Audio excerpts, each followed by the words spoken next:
Welcome to the Fitness and Mental Health Podcast. I'm Darren McInerney, and this is the second episode. So, the second episode is going to be based on my relationship with my father and the death of my father. I said in the previous episode that I was going to delve into certain topics, so the topics don't run on too long. So, one of the most important topics to me was the death of my father, and that happened whenever I was 18 years old. Whenever I was 18, I tried to take my own life. I went through my own situation, and I always felt that some part of me didn't want to be here. And at the time, a situation arose, and it triggered me to feel that way. And very quickly, I went and I tried to take my own life. I want to talk about that at a different stage. I'm going to talk about all of those different moments in time on that episode. So I'll do that in episode 3. But for my father, 11 months later, he took his own life, and I want to step back before he done that, and I want to talk about how it got to that stage. I was always made to believe that my father was in a violent relationship with my mother. I realised through a situation that whenever it arose between me and my mum, and basically we got into a heated argument. She tried to provoke me, and there was lots of shouting, lots of screaming, and she provoked me to hit her. And that's whenever it dawned on me that that was the type of person that she was, and that's what she maybe done to him at the time. Now, I confirmed it with my brother that there wasn't multiple times that this happened. It was one or two moments max. But I can just imagine 15 years into a marriage with someone who was in and out of mental institutions and who was extremely hard to be around. I can only imagine what that was like. Now, I've never got to ask my dad about it because my dad took his own life before I was old enough to have that sort of conversation with him, so I'll never know. But I do know that whenever I got to know my father a little bit more, I was 15. I started to be around their home in Craigavon, where he was seeing a lady, and they were together a few years, never have any issues. Now, my perception on this is someone that has a history of hitting women will do it to nearly every woman they're with. This was not the case, so this changed my outlook on this, but only after my father was gone. So I had a negative connotation to my father when he was alive, which will always sit bad with me. But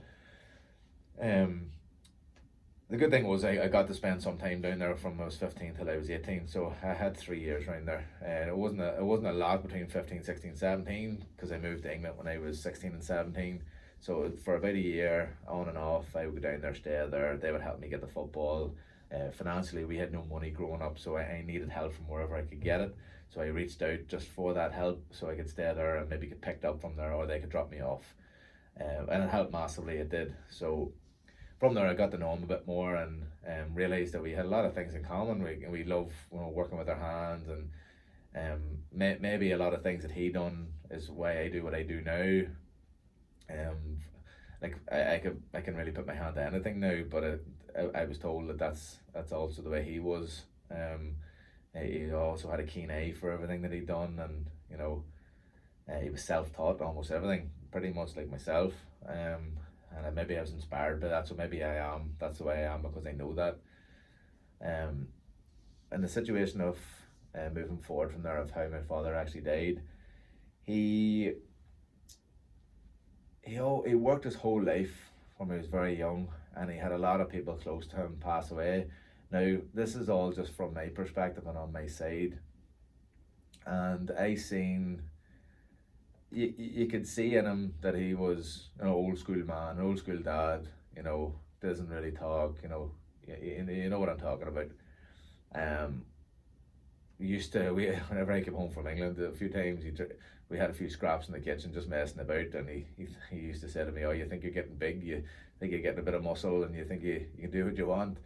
And the two of us started scrapping in the kitchen. And I don't get me wrong, I obviously won, but it was good to get one over your elbow. But I don't have many memories, and I don't have any photos with him as an adult, and it breaks me. It's not a nice thing not to have a photograph. I have maybe 2 photographs, I think, from being a child, but you know, it obviously doesn't look like me, and you know, it's a very, very old photo from when I was maybe 3 or 4 years old.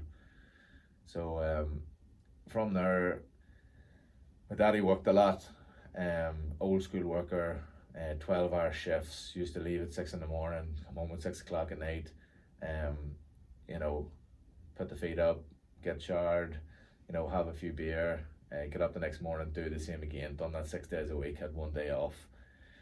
Probably done that his whole life. Um, and then one morning, um, he went to work. There was like one of those, the PSNI set up checkpoints, and they usually do it at a certain time in the year where they try and, it's usually around like the Christmas time, and they try and, you know, check more for drink drivers. And so obviously they stopped my daddy in the morning, breathalyzed him, failed the breathalyzer, and pretty much from there, his life just completely collapsed. So I think he was only a slight point over, and the police pushed it. So it was pushed in court. The court was told that he needed his license for work. If he lost his license, he wouldn't even be able to work. He wouldn't be able to keep his mortgage. You know, and it didn't matter. They made an example out of him, took his license off him, and he then couldn't drive. So his transport for work disappeared. He then very quickly lost his job. Then from there, very quickly got isolated at home, had no work, had no car, and started drinking. So the drink took over him, and it just changed him. At this point, I wasn't around the house very much. I didn't see how bad this was getting so quickly, but as soon as I found out, I went up to see him, and I had to help him. We had to get him into hospital. So we got him up, we got him in, got him sorted, and he came out. And we made a plan. Me and him made a plan.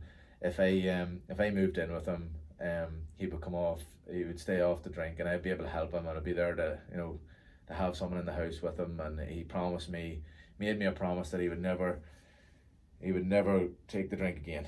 And I said to him, look, his warning was, if you ever do, I'm gone. That's your one warning. If you do it, I'm out. And I wanted to be strict, and I wanted to show I was serious. So everything was pretty good. And a few months later, I was working in Belfast at the time, so I was commuting to Belfast and back again, and I wasn't even getting to see him as much because I was working so much, and the Christmas hours come in, and with the Christmas hours, you're working right up to 12 o'clock in Forsyth. At the time you get home, it's 1 o'clock in the morning. Then you're back up again 6 o'clock to try and beat the traffic to get back down to work for 9. It was absolutely insane around the Christmas period, and I didn't realise that I wouldn't be around him as much as that he needed. But he fought through that stage, still fought through it, was doing well, and then it hit hard. Got to the point where he needed more help. Some of the worst stuff, he wasn't able to control himself. He was, you know, going to the toilet in his trousers. He was falling down the stairs. He was just the worst of the worst. I was having to change him and clean him, and it just, everything you had to do, you had to do. Had to get him into hospital again. Trying to get him to trying to get him into the hospital, and trying to get him into the car, and trying to drive him to the hospital. And he you know, he was still drunk, and he was trying to fight you. He didn't want to go. He just wanted to be left alone. You could just see it just got a hold of him, and it just taken him. And pretty much it just got from worse to worse to worse. His partner at the time, obviously, he had pushed her away, and you know, she had left, and she was gone for a while. He was completely isolated. With From there, it just got worse. And I heard one day that he got very aggressive, and he was fully back on the alcohol again. And And as I said before, if I heard he was back on the alcohol, I was going to go up and I was leaving. So on this night, I drove up to Craigavon, and the front door was open, and all the lights were off, and I thought he was still in the house somewhere. And don't get me wrong, I was shitting myself. Couldn't see a thing. I went up the stairs, it was so quiet. I thought he was there somewhere. I thought he was in the kitchen, or I couldn't see. And I went up and looked around the corner, and you could sort of just see into his room. My room was beside the bathroom, which was at the top of the stairs. His was in the corner. And as I looked around the corner, it looked like the blankets were, like just thrown into the middle, as if, somebody just threw them on the bed and left. And I never looked too quick. I generally was scared and didn't know what to expect. I was thinking that maybe he'd just come out of nowhere and he'd go mad, because that's what I was hearing. And I don't know if he was underneath the blankets or not. And he could have been, for all I know, or he could have been out. But I got my stuff and put it into the car, and I left. And then the next day, basically, I was at work and got a phone call, and I got the news, and it's just come quick, come to Craigavon. And I got there as soon as I could. I'll never forget listening to Bob Marley, Buffalo Soldier, the whole way home in the car. It'll never stop playing in my head. Got to the house, and he had killed himself. He had hanged himself, and everybody in the house, police in the house, everybody there, they put him on my bed. And whenever you have something around your neck that tight, the blood pressure to the eyes, and sometimes your eyes can fully close, and his one eye was open, and he's on my bed. Just he couldn't close the eye, and you just see his face. It's crazy. It's a crazy time, and it's just even thinking about it, to live it back is insane. But I just can't stop thinking, was he underneath those blankets? And if he was, I was minutes away from seeing him, and by seeing him I could have spoke to him, and by speaking to him I could have made a difference. I could have given him a bit of life. I could have made him feel like there was somebody there. Or was he not there, and did he come back? Did he go into a different room? Did he see that my clothes were gone, and then that fucking sparked him? And I'll never know. And I think that I don't know how to ever let that go, but anyway, that's out of my control, and you just have to take the best of it. But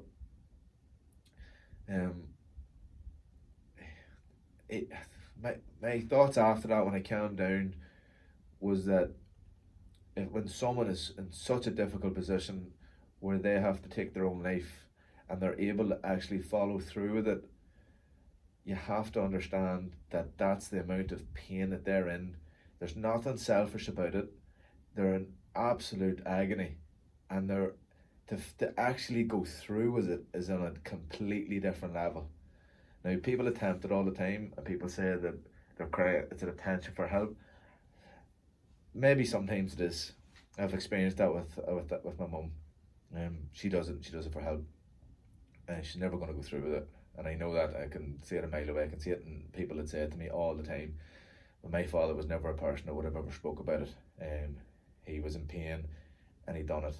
And the reason why I know that it wasn't a mistake is because when he took his own life, he took his belt, he tied it around the banister, tied it around his neck, and he held his feet onto the banister while he was choking. Now, he tied the belt himself, and he could have put his feet down at any stage, and he could have stopped it. He could have, but the pain he was in, he held on till he was gone. Now, I remember when I was younger and I was suffering, and I'm only realising now that when I look back what I had experienced whenever I was a child, that I had some form of depression as a child.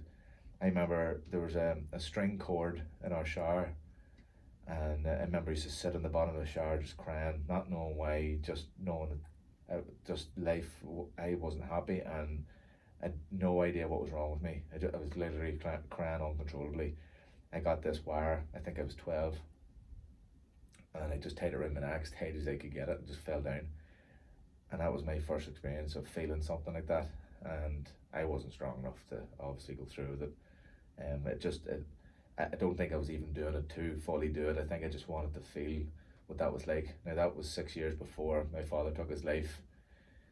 And the reason why I have a certain amount of respect for him is because I know that he's in a better place. I know that he's not suffering here anymore.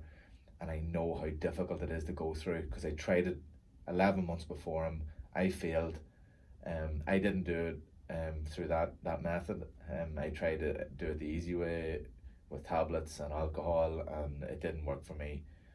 And many times after that, I tried many different ways, and I was never able to fully. I'm still here, basically. And whether that's a weakness that I just can't get there, or whether I have a higher purpose, which once you hear the stories in the next episodes of what I did or what I didn't do, you'll understand that I genuinely feel like I have a higher purpose to be here. And that doesn't change how I feel sometimes. Sometimes if I did feel that there's no purpose, I still feel, as if there is something not completely right. But at the same time, I'm a different person. I'm a different animal now. I'm stronger. I'm ruthless. I know exactly where I should be. I'm the most loving guy you'll ever meet, and I care for people uncontrollably, and I always will. And it's a big part of me. But if I get crossed, you're gone. That simple. But back to my father. Uh, it was an experience that I don't think I still fully understand. Um, at the time, I didn't cry at the funeral. I was watching everybody else, and I listened to the priest talking about this and that, and it frustrated me. I was like, you don't even know him. Yeah, I got mad. I got so angry, and I just couldn't believe he was gone. I was just so mad, and but it fueled me for the rest of my life. It made me realize that life is so short, and there's, like, he was gone in a heartbeat, and I used to be afraid to get a tattoo because I thought I would never get a job, and out of nowhere, as soon as he died, I knew that what did that matter? Because somebody in an office wouldn't give me a job because I had a tattoo on my arm. And then 10 years later, now it's acceptable anyway. You get a job anywhere with a tattoo. But at the time, I was so afraid. I didn't want to do it. Um, that fear was taken away from me when he died. I just knew there's no such thing as risk anymore. I take risks, and I suffer the consequences, and I deal with it like a man. So first thing I done, went and got a full sleeve and never looked back. If I get hit by a bus in the morning, I'm gone. I'm gone. I don't regret anything. The only things I ever regret in my life are some of the people that I hurt that should never have been hurt because I was in the wrong place at the time, and I should never have brought them into my life because I wasn't ready for it. But that's what a big part of mental health is. You do not understand what you're going through when you're going through it. Now, looking back, I can assess everything properly, and I can make sense of things, but you'll never make sense of your father taking his own life. I can completely understand what he was going through, how he was affected, how maybe he was feeling at the time, and I only know a percentage of what he's been through. The way I look at life is, I'm 32 years old right now, and if you can imagine your mother and father, majority of the time they're probably 20, like at my age, they would be 20 to 30 years older than you. If that's the case, they're more than double your age, they've lived double your lifetime. Can you imagine how you feel right now in the years that you have been here, but your parents have lived double that lifetime? Can you imagine how they have felt, the things that they have seen, the things that they have experienced, the things that the trauma that they have been through, different from us. We're privileged. We have had things that they'll never have. We were brought up in ways they were never brought up. I remember my mum telling me stories that they used to have to go to school with holes in their shoes. Like, can you imagine? You'd never go to school now with holes in your shoes. You know, you're always, I'd say, 99 of 100 people are going to school well fed. You know, it's very, very rare, especially where we come from here, um, to experience those things. But we never have it. And they lived in a different life, and I can only imagine how he felt at the very, very end. The feeling he had no support, he had no way out, everything taken away from him, then not understanding, you know, where it actually went wrong. And then it stems back to 20 years beforehand, to whenever he he had his family directly with him, his two sons, his daughter, his wife, and then all of a sudden his wife's in a mental institution. And next thing he's getting divorced. Next thing, he gets fucked over on his house. Lovely house in Banbridge. He worked for and paid for it and worked every day. And then in the divorce, he he gets back all for the house. He gets shafted on the house, has to fucking start again, and then years later, whatever happened in between that I don't know, I can only imagine how he felt in the end. And it's just not fair. It's not fair to not fully understand what someone's going through. It's not fair to have no support system that he deserved to have. Now, don't get me wrong, at the time he still had some of his brothers and sisters. One of his brothers took their own life as well, hanged himself too. So to experience that, his father died in a car accident. A car came out of a side road, hit him in the driver's door and killed him on the spot. His mum was in hospital for almost a year after that. That was my granny. I can only imagine the experience that he had went through at that time. Now, it took me a long time to get my personality back. The girl I was with at the time was the girl I was meant to get married to, and she was the person that was there to support me, and she was the only person that could bring me around. And I wasn't really talking at the time, and my life got upside down. I had a car accident at the time. I wouldn't speak to people, and my life was just getting worse and worse. And I made a decision one day that there was a couple of people in my life, and they were toxic, and I just made sure that I got them out of my life. She was there as a support system. Her family were there for a support system, and my life started to change. When in the space of 3 to 4 years, I'd worked and worked and worked. I'd saved every single penny that I had worked for, had no bills. Finally got myself a nice car, and I went at 23, opened up my first business. And so the worst thing was the death of my father, but the best thing from it was that it gave me the strength to not be afraid anymore. So if you can think about some of the worst times in your life, you know, and how it made you feel, and you know how it took you back, just think about how good it could be if you take the good from it. If you realize that life is short, and you realize that there's more to life, you just need to be prepared to suffer, and you need to be prepared to move forward, and not be afraid to take risks. Risks are part of life, and some risks aren't even considered a risk. At the end of the day, always look at it in the worst case scenario. What is the worst thing to happen? Say you take a loan to start your business. Say you take 10 grand and the business fails. You know, by that stage, how much do you owe? 6 grand, say 5 grand, and now you can't afford to pay for it. What do? You could ring that company and ask them for a payment break, or worst case scenario, you file for bankruptcy. And what happens then? You start again from zero. You may be worried that your credit rating's gone, that you'll not be able to get finance again, but that is the risk that you take. And that's not really a risk, because if you had worked hard enough, you'd have been able to pay the bills. You wouldn't have had no risk at all. You would have got there. You wouldn't have give up. So be strong. Don't give up. For me, I'll never ever be able to not think about that. There was a certain song, well, especially when you're linking this to mental health and depression. I feel that there's certain songs in everybody's life that if a song came on, it just strikes a moment in time, and you just know exactly what that's linked to, and that dictates your emotions. So sometimes people will listen to those songs, they'll put their head away, And other times, if you know that that's a trigger that's going to happen, you get that song off. That song used to put my head completely away. It's a you should listen to it. It's an awesome song. It's called Storm by Lifehouse. And if you listen to it with your headphones on, close your eyes in a dark room, you'll feel how I felt. Put it that way, and it'll give you goosebumps. It's amazing. But that used to put my head away to the point where I did not want to be here ever. And from there and now to the place I'm in now, I can listen to that and feel comfortable, and that's how I know I've sort of made it across to the other side now. Now, don't get me wrong. Don't be thinking that anything to do with my mental health came from my father. I honestly don't think it did. I'm not a psychologist, so I can't say that. I'm sure it had an effect on it in some way. It affected definitely the decisions that I made in my life moving forward, and I definitely feel that.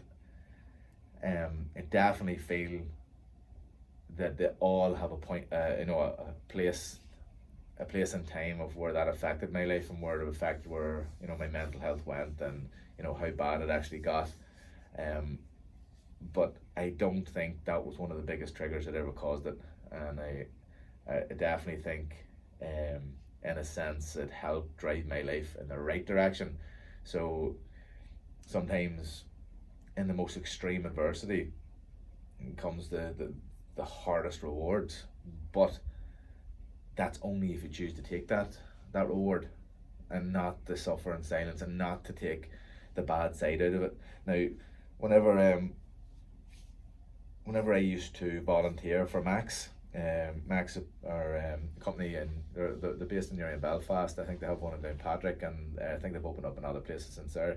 They support children and young people that are minors, and long story cut short, I was asked would I be interested in volunteering. I said yes, it's a great cause. These kids have experienced trauma, abuse, mental health, drug addictions, and everything in between. The worst that you can imagine these kids having, you can't imagine it. And if you do, think worse, because that's what these kids are going through, and they're having to be rehomed in housing, and they're having to learn how to survive on their own as literally kids, and it's crazy to see. Now, what it did for me, it showed me that I have the ability to be able to help other people, and it makes me feel good. So that was another purpose to my life, was understanding that by helping others helps me feel good. Now, I've said this before, and you'll hear me saying it again.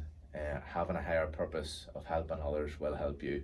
So if you're looking for coping mechanisms, and you're someone who maybe suffers from mental health, have a think about how you can help other people and not just help yourself, because you are helping yourself by helping other people, but you also open up bridges, you open up avenues to create a path to how you could be successful, how you could have, a job that maybe pays you a wage that you're happy with, that allows you to do the things you like to do. We all are always trying to, like, at the minute I'm seeing these flipping business gurus, and they're doing my head in, and it's always like, make 10k a month, and be a millionaire, and take a photo beside this stupid car, and it's all false advertising, and social media is driving this, and I want to change that stigma. I want you to realize that life isn't about those stigmas. Now, if you want your life to be that way, and you generally truly believe, you're going to be a millionaire, you want to be a millionaire, and that's all you want in life, then go for it. That's your thing.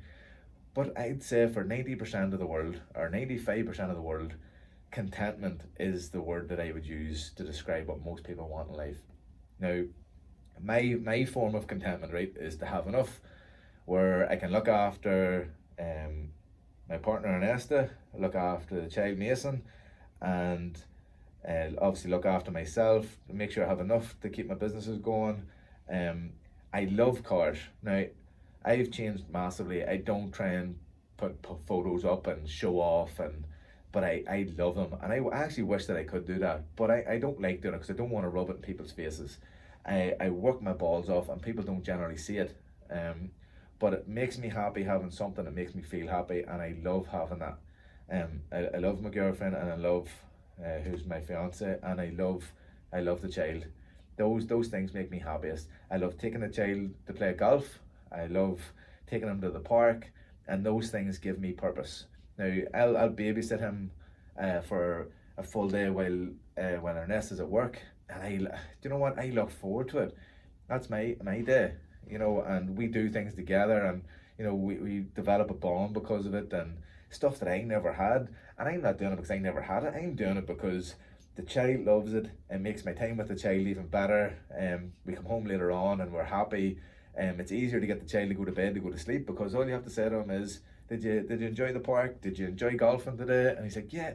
And you're like, do you want to go again in a couple of days, or do you want to go next weekend? And he's like, yeah. And he goes, right, well now, time to get up to bed. Have we think about those things today, and then we'll get you up next week, you know. And the child's like, yeah, happy days, and then goes to sleep. Now, the amount of people I hear that struggle with their kids, and I know there's different aspects involved with that, but in my experience, and I've experienced this in different levels, um, those things work, and they massively work well, and they're my purpose in life. You need to find your purpose in life. Now, I have people in my life who have cried about mental health. They have used a form of mental health to try and think that they actually suffer from it, and I can actually tell that they don't.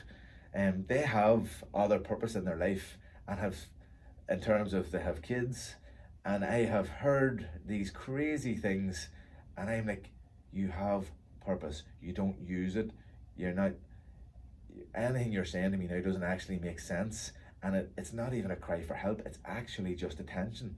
So some people genuinely suffer from mental health and really have no idea how to control it, while others use it and abuse it just for attention. And I 90% of the time I can tell the difference in between, and it really drives me insane. Um, because there is avenues, and the same person has also said, I don't have anyone. And there's situations where those people are there and have been there and have shown to be there and have shown care and love, and they overlooked it completely, don't even see it. So I can't even comment on how bad it is and how much it drives me insane. um but you can understand the difference in those people also, and you know, you'll know who to spend your time with, and who to give more of your time to, and don't be afraid, you know, to help others, because it will help you. Now, this is the second episode in the series. I might have missed some stuff. I'm getting better at this as I go. So this episode was based on my father, and there was no questions just yet. As I'm recording this all in one day, I'm doing all the episodes separately. I'm going to upload them all, and then we'll do like a question answer podcast, or we'll add them into the, you know, the third or fourth podcast from here. So look, thank you for tuning in again. I hope this helps somebody again. I hope you can forward it on to let somebody listen to it. That got a wee bit emotional for me, and I didn't expect that to happen. I have videoed this one, so I will be posting this one up on YouTube with the episode, so you can watch that on YouTube as well. And the next one will hopefully be up in another 7 to 10 days as well. So thank you so much, and I'll talk again soon.